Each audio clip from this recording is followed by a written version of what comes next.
হাসপাতাল থেকে সুস্থ হয়ে বাসায় ফিরেছেন বরেণ্য লালন সঙ্গীত শিল্পী ফরিদা পারভীন। ৫ জুলাই রাজধানীর একটি বেসরকারি হাসপাতালে নিবিড় পরিচর্যা কেন্দ্রে তীব্র শ্বাসকষ্ট নিয়ে ভর্তি হয়েছিলেন এই শিল্পী। দীর্ঘদিন ধরে কিডনির অসুখে ভুগছেন ফরিদা পারভীন।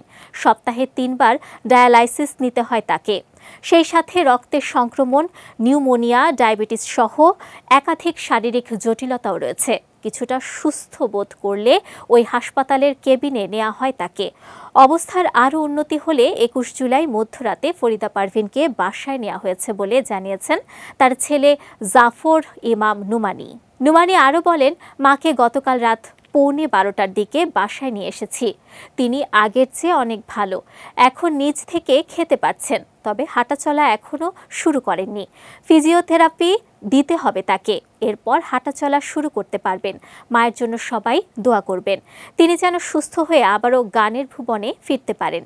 ফরিদা পারভীন ১৯৬৮ সালে রাজশাহী বেতারের তালিকাভুক্ত শিল্পী হিসেবে নজরুল সঙ্গীত পরিবেশন শুরু করেন। ১৯৭৩ সালে দেশের গান গেয়ে জনপ্রিয়তা লাভ করেন।